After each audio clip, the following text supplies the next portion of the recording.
So welcome to part 2. ఎందుకు ఎందుకు పిల్లలకి ఇంత ఎక్కువ ఓవర్ పర్ఫెక్ట్గా ఉండాలి అని ట్రై చేస్తూ పర్ఫెక్ట్గా లేకపోతే బ్యాడ్గా ఎందుకు ఫీల్ అవుతారంటే the very first step is because of parents పిల్లలకి హై స్టాండర్డ్స్ ఇచ్చేస్తున్నారండి. ఆ హై స్టాండర్డ్స్ వల్ల పిల్లలు చాలా ప్రెషర్ఫుల్గా ఫీల్ అవుతున్నారు.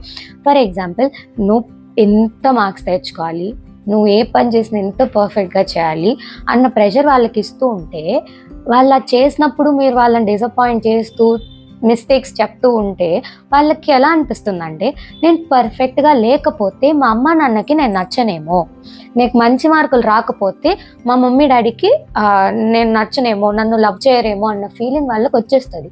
వాళ్ళ బ్రెయిన్ అలానే వాళ్ళకి నేర్పిస్తుంది. సో వాళ్ళు ఏం చేస్తారు, అమ్మో ఇది పర్ఫెక్ట్గా లేకపోతే నచ్చదు, సో నేను మళ్ళీ చేయాలి. ఆ ప్రెషర్ వీళ్ళకి యాంగ్జైటీ ఇస్తుంది. ఆ యాంగ్జైటీ టెన్షన్ని తగ్గించుకోవడానికి వీళ్ళు మళ్ళీ అదే పని చేస్తూ ఉంటారు. ఎంతవరకు కరెక్ట్? జస్ట్ ఆలోచించండి. పర్ఫెక్షనిజం మిత్ అండి. ఎన్ని పర్ఫెక్ట్గా ఉండాలి అంటే ఇట్స్ ఇంపాసిబుల్.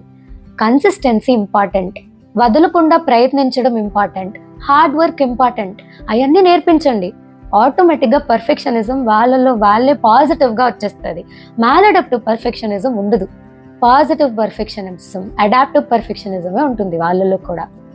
సో రిమెంబర్, భయంతో కూడిన పర్ఫెక్షనిజం ఓసిడిని పెంచే ఛాన్సెస్ చాలా ఎక్కువ ఉంది.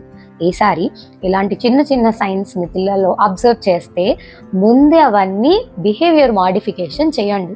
ఇలా కాదు అలా కాదని చెప్పి చూడండి. చిన్న చిన్న టెక్నిక్స్ ఉన్నాయి, ఆ టెక్నిక్స్ వాడండి. పేరెంట్స్గా be close to your kids and children, make them comfortable.